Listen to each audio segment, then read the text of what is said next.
Good afternoon, everyone. Welcome. I know many of you are coming from your LIC student orientations. I hope that went well. Good? Thumbs up? Okay, awesome. So for the rest of you and for all of you, welcome. This is day 2 of our LIC faculty orientation, and we're really, really excited to see you all here. We're so grateful to you for your time participating in faculty development, but more than that, we're just grateful to all of you for your investment in our students and your commitment to our curriculum. So we've got a great audience here in person. We've got an equally great audience on Zoom. So we're gonna try to work equally well with both. And our first presentation today is called Trek 101. So this serves as a very high level, like 30,000 feet view of the School of Medicine. So for those of you who may be less familiar with the different components and how we all fit together, clerkships and beyond, hopefully this will answer a lot of your questions. So we've got sort of a round robin approach, starting with Dean Zimmer. You'll hear from Dr. Larry Haber in a minute. He sort of pointed out to me perhaps the most interesting thing about this presentation is how differently people approach their PowerPoint slides. So you'll get a view of that in a minute. All right, Dean Zimmer first. Hey, good. So mine are probably the most elementary of PowerPoint slides. Hi, everyone. I'm Shanta Zimmer. Hey to the Zoomies, wherever you are. Hopefully you can see me. And I'm really excited about this curriculum, and I'm very excited to welcome you and also to say thank you to all of you for the work that you've been doing with our students thus far. And also, if you haven't had students yet, the work that you've been doing to prepare for having them. I like to say that this is the LIC phase is the most evidence-based component of our new curriculum reform. Nevertheless, we tried from the very beginning to do a approach that included a review of the literature and to be evidence-based. That's one of our guiding principles. I'm sure you'll hear more from Jen about why the evidence of the LIC makes so much sense. She said we were going to do a 10,000 foot view, so it was interesting that we said that the sky was the limit. When I charged the committees that were working on our curriculum revision process, I said, please take a blue sky approach. Just make sure that that sky is on the planet Earth. So I'm just gonna share a little bit of my high level overview and my pride and enthusiasm. I'm incredibly proud of the work that you all have been doing. When I talk to the medical students on their visits, the applicants, when they come back, I say, you know what, I have the best job on the campus because what I do is watch other people do great work and then often get credit for it, like in the dean's newsletter or something like that, when it's really all of you who are doing the incredible work. But it makes me very proud, and that's for those of you who haven't met me before, that's a mama gallina, which is my proud mother hen moment. I won't go into the origins of that story, just what a proud mother hen is. I want to invite your engagement and feedback, not just today, but actually really throughout the entire process. We want to hear from you about things that are working and things that are not. I have to say thank you to the close to 600 faculty, staff, students, and administrators who participated in the curriculum revision process. We had a number of committees, close to actually 12 plus a student committee at the very beginning, and then we broke that down into additional committees. We've had several retreats. 300 people were invited to each of them each time, and we had more than 100 search positions in the past 2 years. Some of you represent some of those search positions. I want to say thanks to our funding sources, including the Kettering Family Foundation, the Upper Payment Limit Model, the Dean's Office, the department, CU Medicine, and our hospital partners. And that includes many of the hospitals that you are sitting in and working in. You might say, well, why do you say thank you to hospital partners so much? Well, hopefully that's obvious to the group of you, but it's really to say everybody has their skin in this game. It's not just the school, and that means that everyone is invested in us. People ask me all the time, what part of the curriculum are you changing?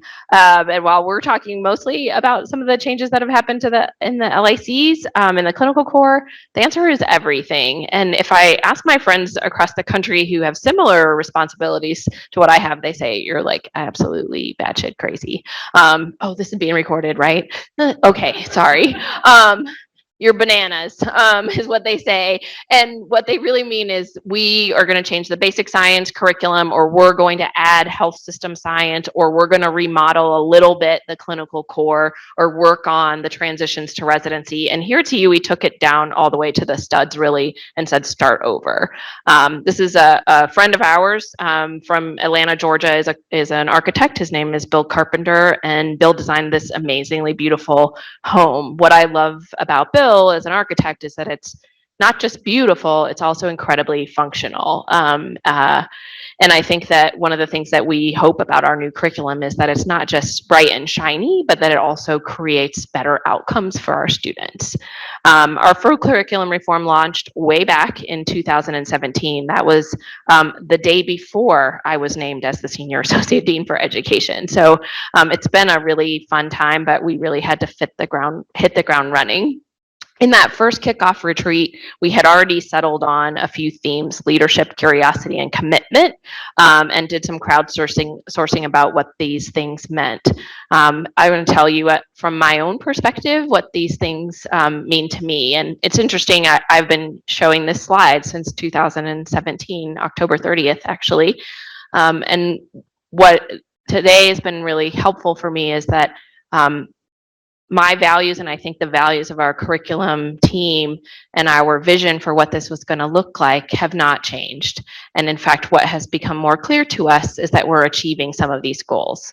And we had a steering committee meeting this morning where we talked a little bit about the curriculum. And I think it was Jenny Soap who observed that, wow, she was reflecting back on the notes when she was co-chairing a committee with Brian, one of the original committees, about commitment. And we were talking about what the Compass Guide program does through the curriculum, and what types of things we're measuring as outcomes for our students. And she said, I just want to reflect that we're checking off the things that our committee worked so hard to decide were really important. And that was a great moment for me, that we were coming full circle to the work that so many faculty and students and staff put in designing the curriculum. So this image, apologies to those of you who've heard me say it so many times, represents leadership, curiosity, and commitment to me from a personal standpoint. And I think from a leadership perspective, and I hope that's true for all of you in your roles of leading our students and your teams in the LIC, that it's personal for you. Having heard from you, many of you, about the struggles that you have or where you want to grow or mentor people, I know that it's personal. And I think that's the key to some of our success here at CU, is that we're people, and we make people into doctors. So the rosy-faced guy with the red tie is Dr. Jack Schulman, who was the Senior Associate Dean of Education when I was a medical student at Emory. Dr. Schulman's also an infectious disease doctor. He's 85 years old. He's had 2 hip replacements in the last couple of years and has been in and out of rehab. And my gift to him was a stuffed mountain goat, because in my opinion, he is the greatest of all time in terms of patient care, putting patients first, the story of patients. I listened to him interview a young man with HIV on my first day of medical school in front of the entire class. And that patient was a 30-year-old attorney who was likely dead now, because the antiretrovirals that would have saved his life had not yet been put into the marketplace. And what he said to our entire class, or to Dr. Schulman in front of our entire class that very first day, was, I want to die here in Atlanta because I want Dr. Schulman to be at my bedside. Even though my family lives in New York, he is my most important person right now. Our whole class was crying, and I was thinking about what the future of medicine would be if we didn't turn out to be as amazing and compassionate towards our patients as Dr. Schulman was. So I hope that some of the inspiration that you bring to your students will impact them the way that he did, and that when you're in your late 80s, they'll be deans of schools and talking about the impact that you made on them. The other person I wanted to call out in this picture collage, and I won't go through all of them, Jen, is Dr. Mona Hanna in the lower left-hand corner. Dr. Mona, for me, in this picture, actually embodies leadership, curiosity, and commitment, all 3 of them at once. Most of you know her. The reason that you know her is because she's the pediatrician who identified the lead toxicity that was happening in the pediatric practices in Flint, Michigan. So she would have been a great doctor and a member of her community if she treated her patients and their families and discovered what was going on and didn't miss this in any of her patients. She's an amazing role model, and the reason she makes it onto our slides, even though I've never met her before, is because she was curious about why. Why is this happening in my patient population? What else is happening in our community?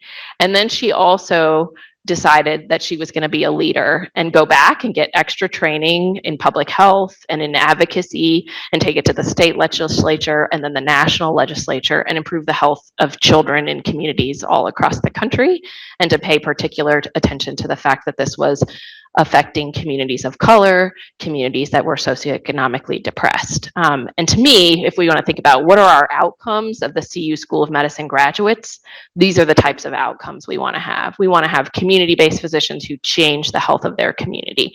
And we also want to have people who do discovery and who are interested in changing the face of science, which is what the other picture is about. So our vision for the CU School of Medicine curriculum is that our graduates will be physician leaders capable of transforming the health of diverse communities. I just can't even get through that first sentence without saying we got a lot of pushback about that word transform. And it gave me a little imposter syndrome. Like, are we really going to be able to transform the health of diverse communities? Well, vision statements are supposed to be aspirational, and maybe we haven't achieved transformational change yet, but I think we should all keep striving for that. So through a longitudinally integrated curriculum, we aim to educate physician leaders who are curious, lifelong learners with a commitment to serve the profession, our patients, and society.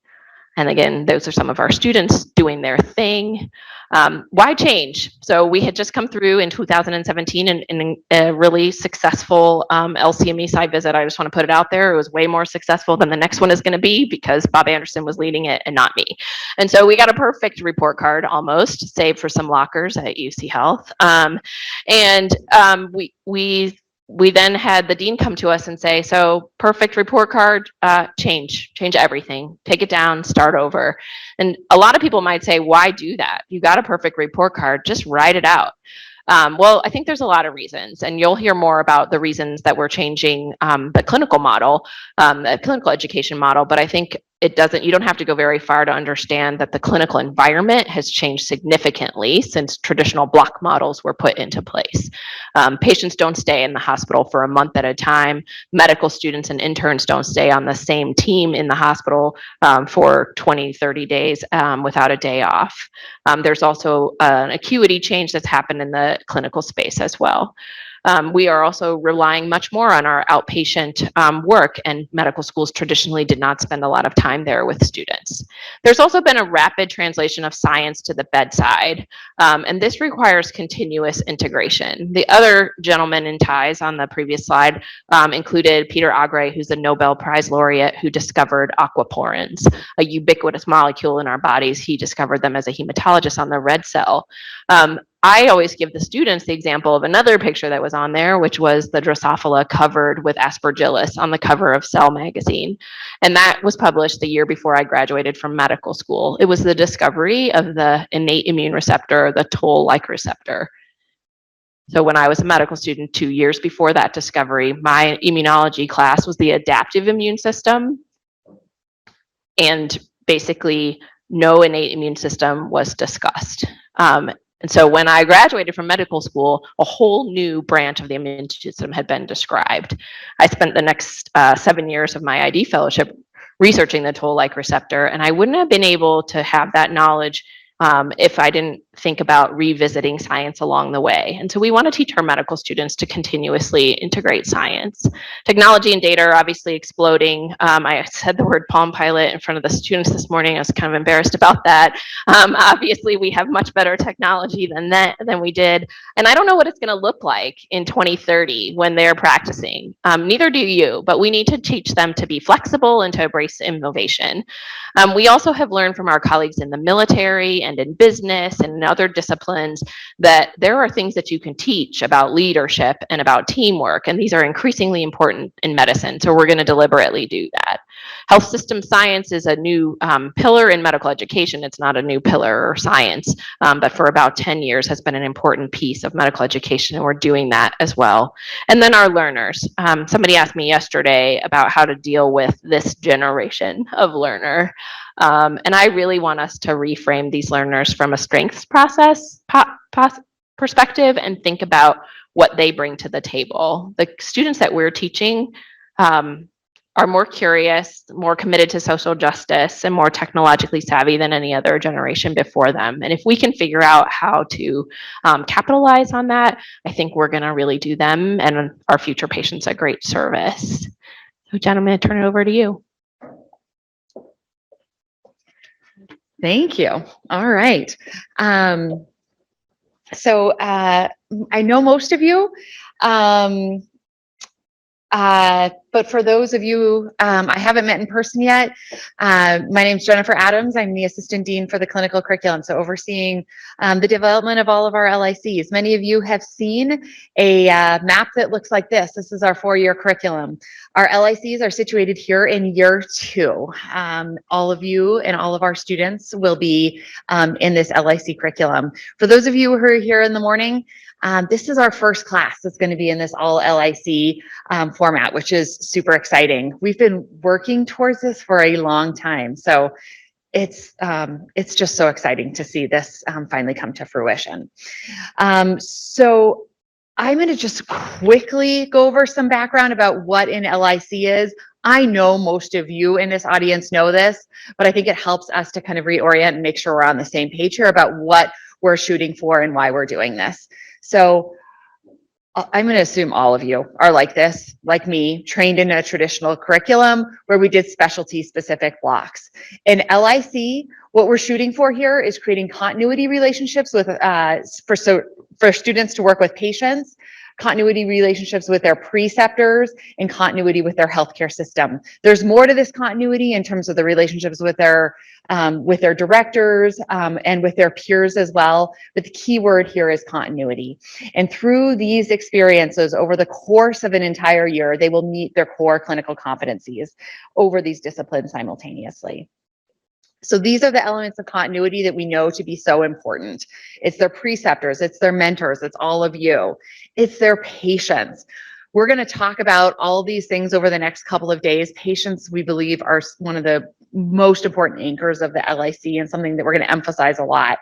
It's the LIC administration. Again, many of you are these important people. So it's the people that they will go to time and time again throughout their LIC. It's their peer group. I think until I started working and doing this development of LICs, I didn't quite appreciate how important it is to have a group of peers that our students can bond with and struggle with and experience learning clinical medicine with. But this perhaps is the most important part, learning within a single healthcare system and developing a curriculum that grows with our students instead of being static in time. So why an LIC? Many of you were here this morning and saw me show this exact same slide to our student. I'm going to present this slightly differently. The reasons we are moving to an LIC curriculum are manyfold. Dean Zimmer talked about this being the most evidence-based part of our curriculum, and that is true. These are just a couple of the more compelling points.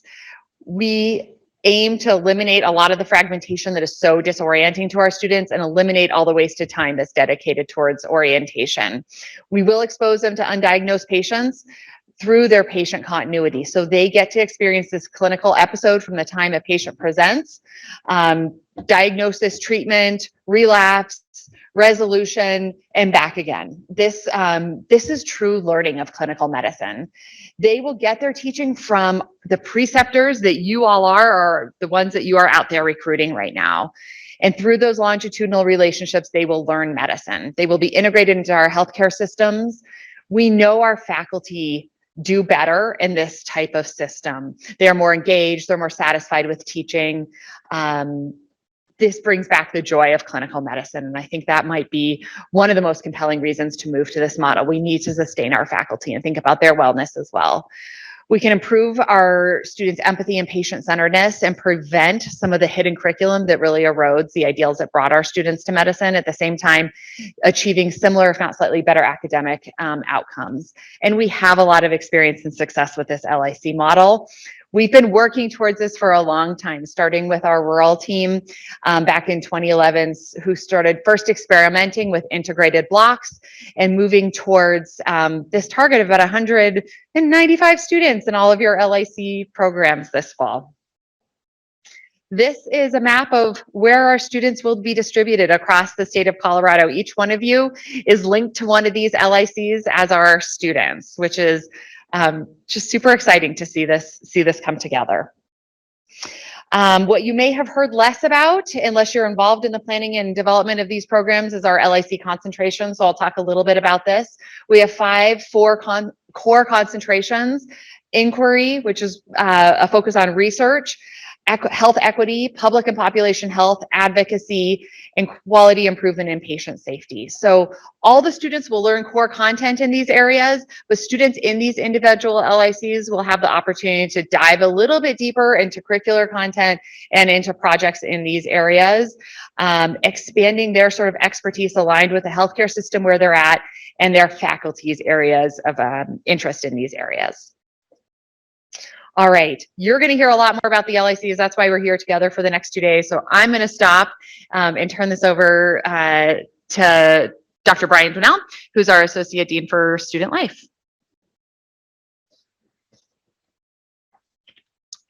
Thank you, Jen. Hi, everybody. I recognize a lot of people and have met others by email, but nice to put faces with names.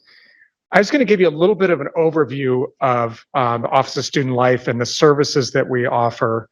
In general, I think if you think about just about any sort of support system for students, if it's not in our office, we know where to direct them. And that's an important message to take away. I want to start at least with identifying some of the people that you're going to be working with in our office.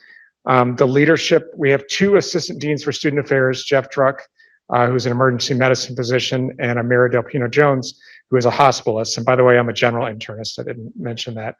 Deb Seymour is a psychologist by training, but she is really our academic specialist. She's her new title is that she's assistant dean for student success. And she works with a lot of students, particularly in the preclinical environment, around testing, studying difficulties. She'll make appropriate referrals. And we also have some clinical remediation specialists that she works with in tandem. But she is somebody that could serve as a consultant for the different sites as well, if there are issues that come up around academic needs for some of your students. Lots of fantastic staff that you probably have received emails from. They all have specific roles. For instance, Lowry, who's up in the top left, does all of our badging, poor guy. So all the badging across the different institutions. Jordan is focused primarily on the 4th year. Deborah Jackson is our records manager and has been doing a lot of the 3rd year. So everybody has a different role. Another one I want to point out that's a common occurrence for us, Regina oversees our clinical module completion and vaccinations, and we have some challenges sometimes tracking down students. And then the final, you'll hear about Mary Ball because she oversees our Compass program, and Dr. Larry Haber is going to talk to you in just a minute about that. It's a really fantastic addition to our curriculum. And Dee Dee, she is financial aid director extraordinaire. Really wonderful, works with a ton of students, direct one-on-one, and I'm going to talk about some of the resources we have in addition to financial aid to support students.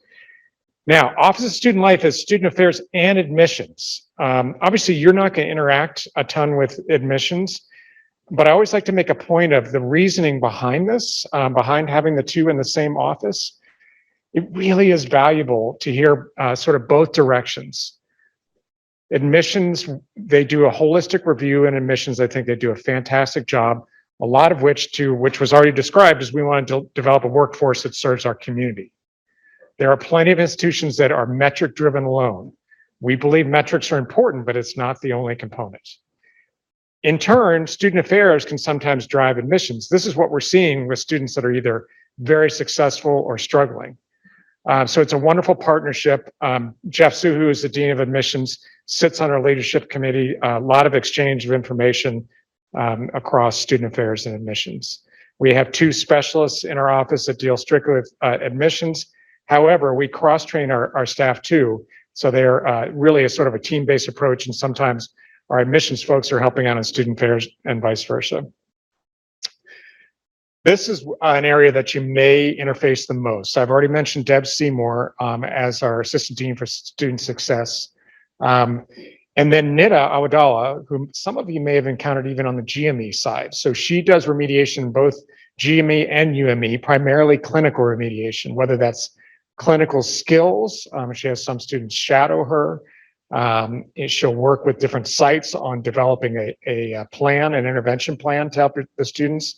She's also great at coaching students around step 2 or the shelf exams. And that's a really important one for students in the clinical world, because we do have some that don't pass shelf exams, and she meets with every one of them individually to develop a plan for retakes.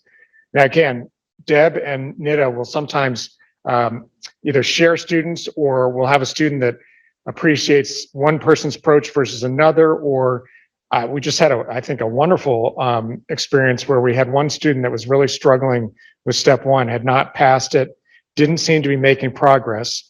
One of the learning specialists talked to the other and said, why don't you take a shot and see if you have something different? Turns out that worked, and this student just recently passed step 1, and they're going to be coming back. So they're a great team. Haley Shacklock is our director. So she oversees not only OSL staff, but also the OME or curriculum staff. And she has been wonderful, although stretched a little thin trying to manage both. We will have a new manager of our office starting next week. All right, a little bit about resources. Always comes up questions about career. We do a ton of individual counseling with students. We also refer them. We have a whole array of specialty advisors, so especially specific, and then some resources that any of you can access as well. Residency Explorer, Careers in Medicine, and the AAMC. Texas Star, interesting background if you hadn't heard about this. This was developed at UT Southwestern. Angela Mahalik, who's my counterpart there. Basically, there were so many student affairs offices across the country complaining about the lack of career resources that she went out and did it on her own. It's based on feedback from hundreds of learners, applicants across the country, and what they experienced in their interview process, and she put it together in a database. Interestingly, the AAMC then responded and developed Residency Explorer. But Texas Star is still used extensively. Obviously, all of you are involved in career counseling as well. And one of the things we told the students this morning, which we think is crucial, is keep an open mind. We know from data, actually from our school and across the country, somewhere in the range of 60 to 70% of students will change their career choice at least once during the clinical year alone. So we tell them, and LIC has been fantastic. We actually see, it's interesting, this is anecdotal, but I feel pretty confident in saying this. We see sort of less consternation around career choice from students in LIC formats than we do in the whole block curriculum. So one of the many advantages we think of LIC curriculum. I myself, the other deans, lots of individual interactions with students. We actually have a weekly meeting called Students in Difficulty, where we're tracking students that have had repeated difficulty, whether it's academic, personal, mental health issues, etc., just to make sure nobody's falling through the cracks. And some of those students are added to our list after hearing from you that they're struggling, and we'll reach out to them, see what's going on. So frequently there's something else going on outside the hospital, which often leads to referrals to our student mental health, which is fantastic here. Dr. Rachel Davis directs student mental health, and she's a former resident and student here. And Joe Sakai sitting there, who works in psychiatry, will back me on that. Our psychiatry department is amazing here. The care team, this is something a lot don't know about. It's a multidisciplinary team that supports all the professional schools on campus. So not just the medical school, but school of nursing, pharmacy, etc. Multidisciplinary, so there's a psychiatrist that sits on it. There's actually an attorney, case managers, etc. It is meant to be, and it's not confidential. It's a resource that's outside the medical school or outside the professional school. Sometimes students feel more comfortable being directed there. You can make an anonymous or non-anonymous report to the care team. They would contact the student to see if there are things they could do. It was originally developed specifically for students that were either a harm to themselves, potential to harm to themselves, or to others. And it's really been a robust support system for our school. School of Medicine uses the care team more than any other professional school. Really quickly, one of the policies that I wanted to mention that we've gone back and forth and tried to clarify is, what is a pause versus a leave of absence? Leave of absence by definition is a semester or more. A pause is less than that. So we have sometimes students need to take a step away from either acute illness, family illness, that are out 1-2 weeks, even up to a month, that we still keep on track. I will tell you this is going to happen. It's just unpredictable, but every year there are a handful of students that need to pause. Leave of absence is a whole different story. That's something that it's not too difficult to do. They get referred to our office and we can help them either with a medical leave of absence or an administrative leave of absence. I mentioned financial resources. Dee Dee, fantastic.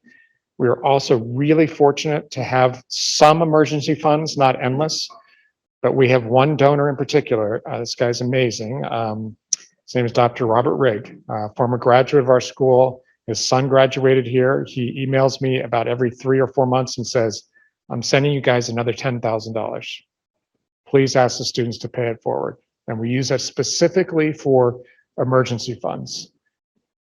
They've been coming in waves. I authorized 3 this morning, and they're usually around medical bills, car, somebody had their laptop stolen, and these are students that have no other financial resources. Coordination with Compass Guides, I don't want to spend too much time because I don't want to steal Larry's thunder, but this has been an addition to the curriculum that we think is fabulous. You know, they're involved a lot in curriculum delivery, but also in supporting individual students. You can imagine from our standpoint, we spend a lot of time with a small set of students, particularly students that are struggling, but also some of the leaders. We meet a lot with them around committees and so forth. And it's always bothered us that we don't have enough contact with the 184 per year or the 700 students. Well, now the Compass Guides are able to provide that personal attention to all students. We think it's wonderful.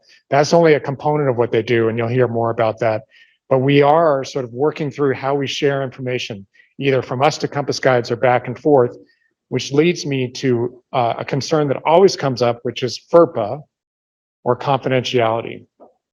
So FERPA, Family Educational, I can't remember what the rest, but basically it's exchange of information and trying to keep things confidential so not inappropriate information is not shared. It's actually a lot broader than people realize. FERPA is guided by an educational official with a need to know.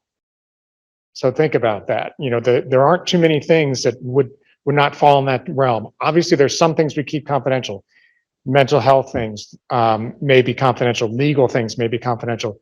But in general, and I talked to our attorneys about this, we interpret this pretty broadly. So we try to exchange information because we know your goal, our goal is to help with student success. And as long as that information is used that way, we don't have a problem with it. Now, I will tell a student if I'm going to share something with their Compass Guide or with one of the faculty that they're working with. Obviously, their big concern, not only around confidentiality, is that person going to be evaluating me and they know that about me? We always keep that in mind. Part of the reason we try to limit it primarily to people that are not in the grading, in a role of grading somebody. LIC directors would be an example of somebody that's not in an evaluation mode.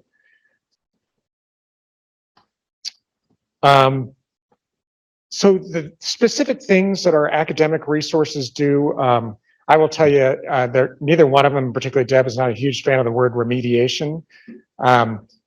Unfortunately, that's what it is. In many cases, the student has fallen off academically and we need to get them back on track.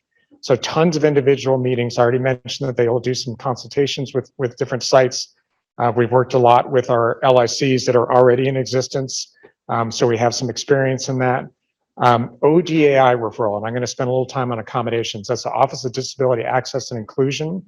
I'm going to make some really important points about accommodations, whether they be testing or clinical, on the next slide. I mentioned about mental health referrals. We make a ton. As you can imagine, it is confidential unless the student signs a release, and that's completely up to them. One thing I don't think I mentioned on the slide, in concert with mental health referrals, is we interact with CPHP, Colorado Physicians Health Program, quite frequently. I can't think of a week that's gone by that I haven't talked to CPHP about one of our students, whether it be substance abuse, mental health, professionalism issues, lots of referrals to help our students get back on track. And then the final thing is a success team, and that's a multidisciplinary team that's run out of our office. Usually these are set up for students that have been identified as sort of continuous strugglers. We've made interventions and they're still struggling. Let's get a group together, put our heads together to see if we can figure out what's causing students difficulty. This does not become part of their academic record. It is really designed to help support the student, again, to get them back on track. Just some other things that we do. MSPEs used to be called the Dean's Letter. A medical student performance evaluation. The reason the name was changed, partly because of a task force that developed a template, but the main driving force was this is not meant to be a letter of recommendation. This is meant to be a description of their performance throughout school. It is heavily weighted towards their clinical experience. And all of you will be involved in developing the comments that we include in those MSPs. We're going through those meetings right now, in fact, with our rising fourth years. Visiting student learning opportunities, those are for students either going away or coming to our institution to do rotations. That's managed out of our office. All the document requests, letters of good standing, I mentioned vaccinations, all those things are managed out of our office. We constantly stress with the students these mundane things, seemingly mundane, that you all know extremely well can really trip somebody up in their professional career. Nobody likes to stay on top of clinical modules and all these other things, but they must be done. And we actually have data that students that don't do these things in medical school will have professionalism difficulties down the road. So we take it very seriously. Okay, really quickly about accommodations. Becoming more and more common. I mentioned our Office of Disability Access and Inclusion. Here's the definition. I'll let you read that. One of the important distinctions is it's related to a disability in the individual. We get some requests from students about accommodations to care for somebody else. That does not go through this office. It's only disabilities that impact the individual student. By far, the most common are testing accommodations, but there are some clinical accommodations as well. Now, here are some takeaway points from accommodations can only be granted by ODAI. If you ever have a question, don't hesitate to reach out to us. I'm happy to address this. The issue is, and it may sound seemingly simple, but altering somebody's work hours relative to everybody else, giving them more time on a test relative to everybody else. Yes, we want to do those things, but it has to go through the proper channels or we'll get ourselves in trouble. So that's what they have to go through ODAI. If you ever have a question of something that you'd like to do, if you think it's an accommodation, please reach out to us. We ultimately, meaning the School of Medicine, determines if an accommodation is reasonable or not. So these are recommendations. They come in the form of something called an FNM. And it's a memorandum that comes from their office saying, these are the accommodations I'm requesting. And usually it's, yeah, we get it. Time and a half on tests. Sometimes it's work hours. But I'll give you an example. We've had a new one that's been implemented. And we pushed back on it for a while, but it's sort of caught on across the country, is that there's some students that are unable to work after a particular hour of the night, whether it be related to a sleep disorder, narcolepsy, etc. That was one that we weren't sure we were going to say was reasonable or not. And we have had others where we've pushed back as well. I have talked about care for others. Those sometimes can go through our Office of Equity. Examples, pregnancy, recent birth, caring for that other one. We can get some accommodations to the Office of Equity. It doesn't go through ODAI. Again, we can help you with that. Other clinical accommodations, we have a subset of students that have close to home designation, meaning they can't go more than 30 miles away from the home institution. So if they're located in Fort Collins, it means 30 miles from Fort Collins. And those can be related to a variety of things. Sometimes it is because they have to see a provider once a week, or they have small children. Those are considered clinical accommodations, but again, we will help you with those things. I think I think that is it. I will turn it over to Larry. Don't hesitate to reach out if you have any questions for us. Thank you.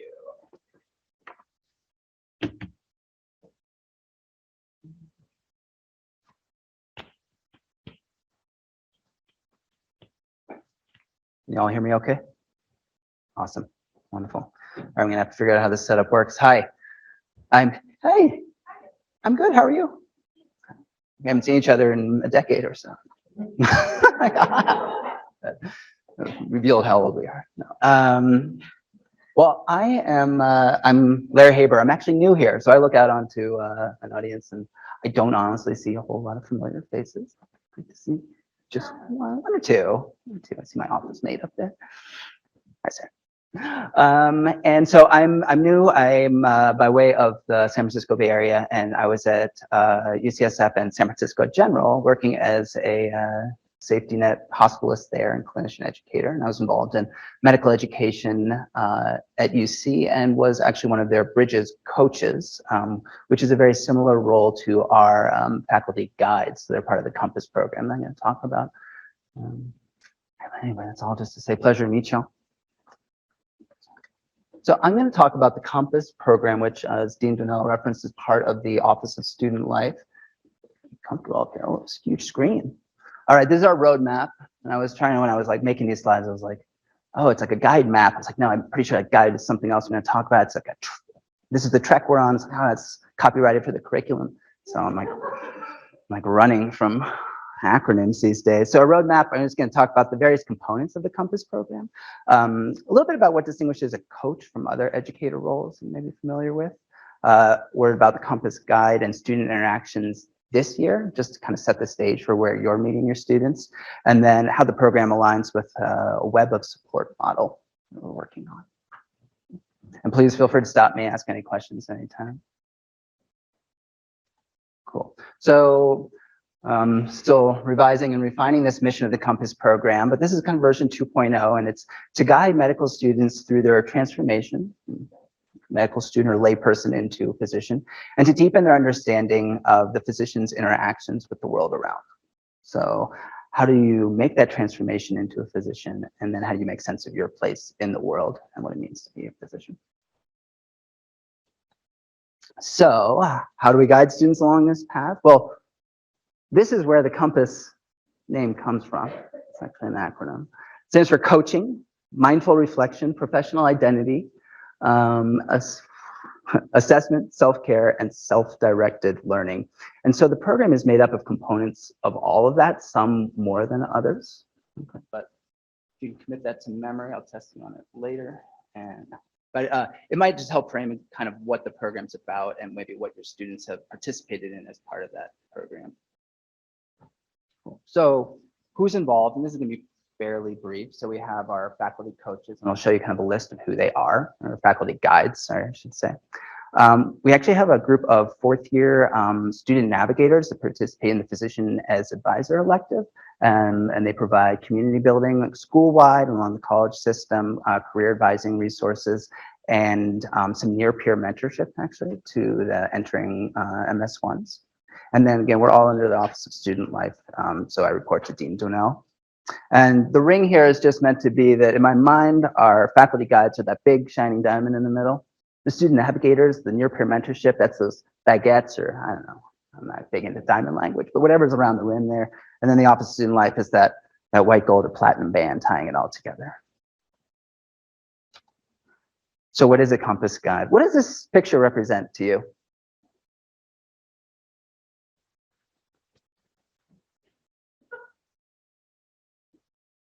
Somebody wearing many hats.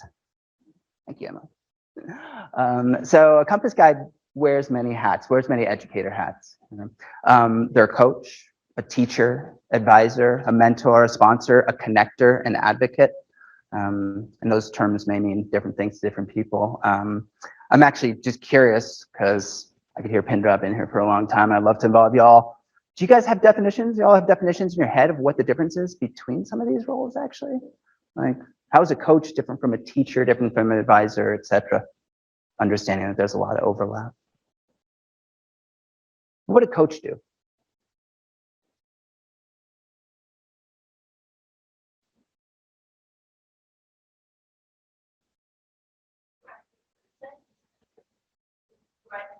Thank you. Yeah, provides encouragement. Okay, that's good.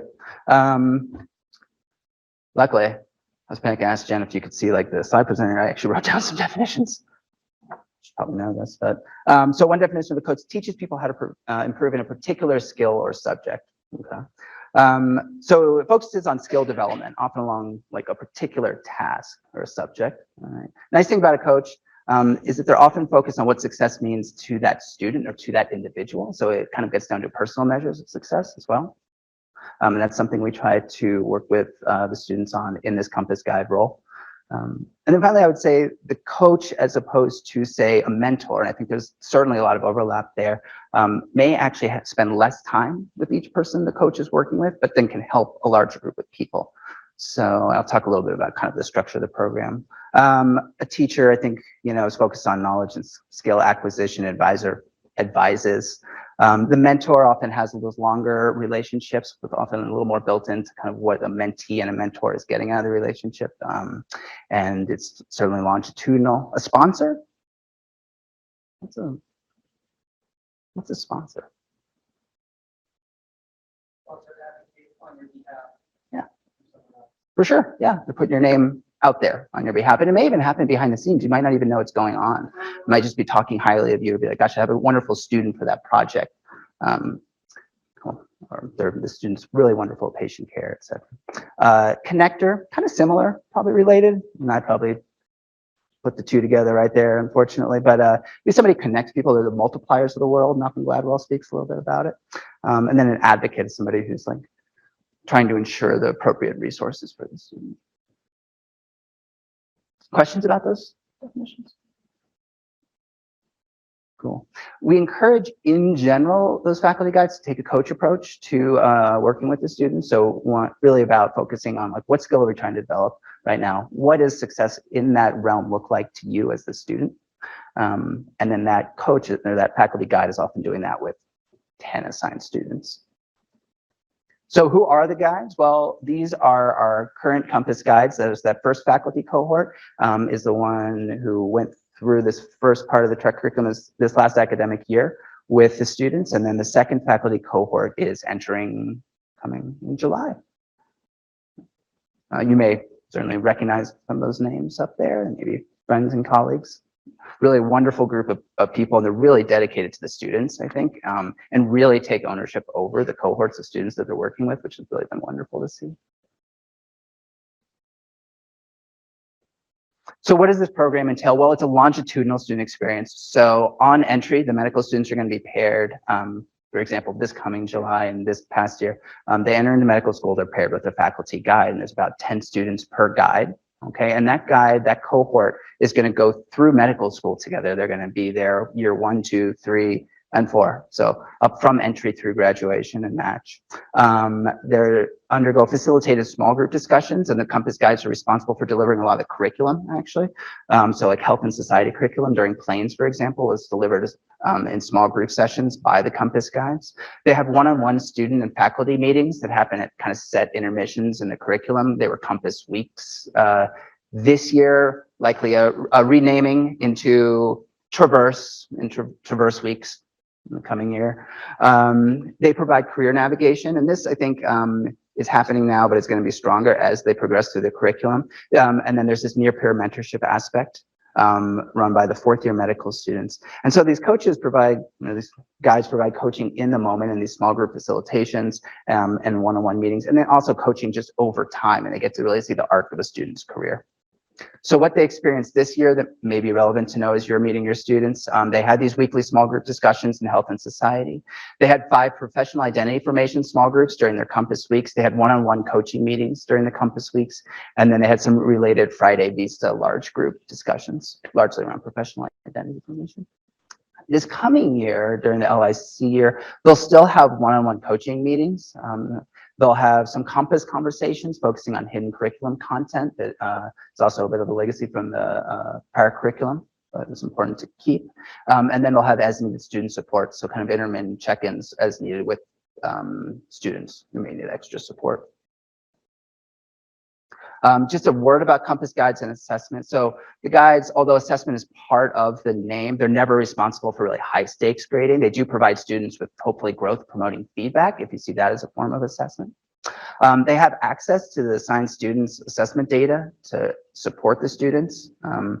And then they may also reach out to students to offer support if the students know to be struggling on a part of curriculum or struggling in some way that you may like identified in the LIC. I would say for any concerns related to student assessments, just please begin by, I'd say, discussing with the LIC director, and that person can have the appropriate triage, whether it needs to go to progress committee, etc. Why offer the Compass program? And this is just to sum it up here. We believe that to succeed in medical school, students need support. And some need more than others, sometimes more than others, in some ways more than others. So we hope to kind of offer this web of support. The student enters, they're outside the web, and then they enter. Almost immediately upon entry, they actually have an assigned Compass guide. They have a docs coach, which is another wonderful another wonderful coaching program run by David Ecker. They have the Office of Student Life, like we just heard about from Dean Entail. They have the TREC Progress Committee who's following along, giving like a comprehensive overview of that student's progress.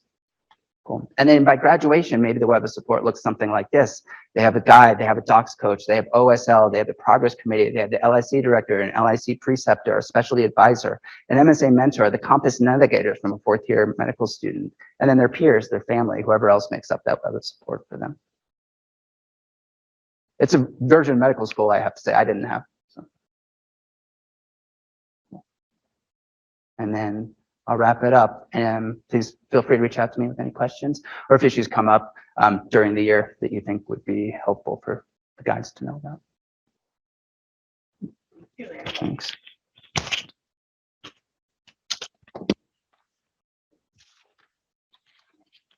Awesome. So obviously the Compass program is an amazing addition to our curriculum. So we're grateful to you for taking the lead with that. So the next section of this is an overview of assessment. I am obviously not Dr. Ty Loxpfizer. She is seeing patients this afternoon.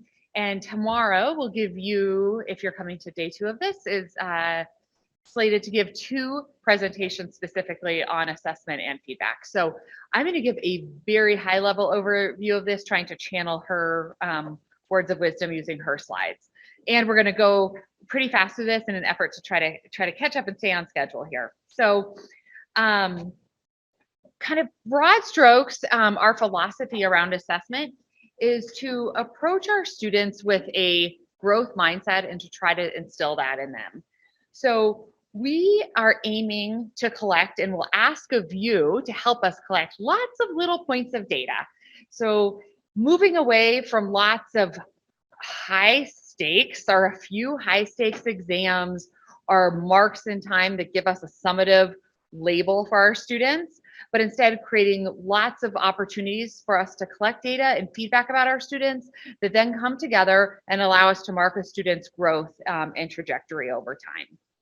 Of course, we know grades matter. They matter a lot to our students, and they matter for progression to residency. So we can't ignore that entirely, but we are trying to move our mindset and our students' mindset away from an entire or sole focus on that. So our outcomes in our assessment process are composed of entrustable professional activities and competencies that ultimately organize around the ACGME core competency domains. Many of you are familiar with those. That translates well to what our residency program directors are looking for. What we aim to do is to simplify to a single framework and call out key skills that we want our students to develop from the day they arrive. They don't have a lot of skills as they relate to clinical care, to where we want them to end up at the end of graduation before they move on.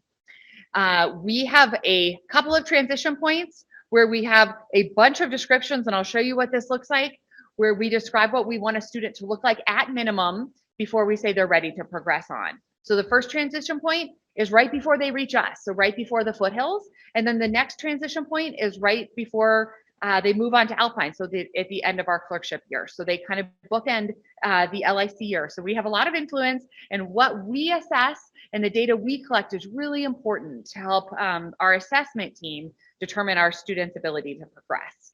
So our outcomes are organized into these 6 domains. For those of you in the GME world, these look very familiar. This is what one outcome looks like. This is patient care, just to give you an example. So this is gathering a comprehensive patient-centered history. In the orange column, you'll see a description. I don't expect you to read the details here, but a description of what a student might look like prior to entering their core clinical experiences. So prior to the LIC year, if a student is not able to achieve that description, they don't move forward. So they won't enter the LICs. Similarly, at the end of the LIC year, prior to starting their acting internship, that's what a student should look like in that yellow column. If they don't look like that, that's the next key transition point. They don't move forward. And then finally, the green column, I think, is an important sort of marker of what we want students to look like at the point of graduation. So a description for both us as educators, but also for our students to know what the target is. What do we expect our graduates at the CU School of Medicine to achieve? So the dash folio is something very much under construction. This is a work in progress. This will ultimately be a place where we can track all sorts of assessment data. So every student will have a dash folio where we collect assessment data. Right now, everything that's populated in here comes from the planes. So these are 2 screenshots of assessment data from the planes. Eventually, we will be adding clinical assessment data to this as well. It allows our Compass guides. It will allow our LIC directors to get a very holistic idea of how our students are progressing in terms of all these little data points that I mentioned.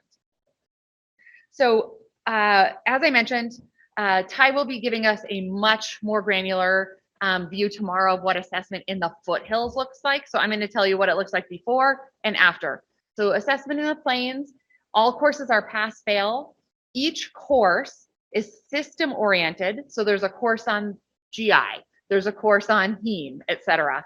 Each of those courses has components of assessment, and all of those must be passed in order for a student to pass the course as a whole. So there are weekly knowledge checks. There's an end of course assessment. There's clinical skill sessions. There are health and society assignments. There's an expectation for professionalism and participation. Again, the student must pass it all in order to pass the course. All assignments and exams have a minimum passing score. It's not expected that students reach 100%. None of them do. The expectation is that they meet, is that they meet a minimum passing score to move forward. So again, we're seeking frequent assessments that support their learning and their growth, rather than a single summative exam at the end that gives them a number or a label. There are distinctions provided for our students who are top performers. Assessment in foothills is going to be different. We will have honors, high pass, pass and fail clerkships in 6 specialties. We have 1 pass-fail clerkship, which is emergency medicine. Grades are going to be based on clinical performance, professionalism, and assignments and exams. You'll get deep into the details on this tomorrow. In the Alpine, we have advanced science courses that are pass-fail. The students, in contrast to the plains, can actually achieve distinction in the 3 pillars. So clinical science, medical science, and health and society. Similar to the plains, lots of points of assessment, weekly knowledge check-ins, clinical assessments, and a capstone project. Then our students move on to their advanced clinical rotations. This is similar to what we're used to in a 4th year, acting internships, clinical electives. All these are graded honors, high pass, pass, and fail. The last thing I just want to mention here is something called the Progress Committee. This is very new here and really exciting. I think really is supportive of our students. So the purpose of this group is to provide feedback to all students about their progress and opportunities for growth. Every single student is growing. So this committee is overseeing that growth. They identify students through this process who are not meeting these milestones and that need extra support. Their job is to create and oversee implementation of plans for students who need higher levels of support. So what their process looks like is that they review all students twice a year to determine readiness to move on. So they're the ones saying, yeah, this student's ready to move on, this student's ready, this student's ready, wait a minute, this student may not be ready, and then come up with a plan to try to get them ready to move on to the next phase of the curriculum. So I think in summary, I love this slide that Ty creates. What we're trying to do with all these little assessments put together is take each little piece of data. Initially, we have a pretty fuzzy idea of every student, but with each piece of data, we eventually get a pretty clear picture of what our students look like as they develop and achieve what we hope is outstanding clinical care and outstanding doctors that we graduate from the School of Medicine.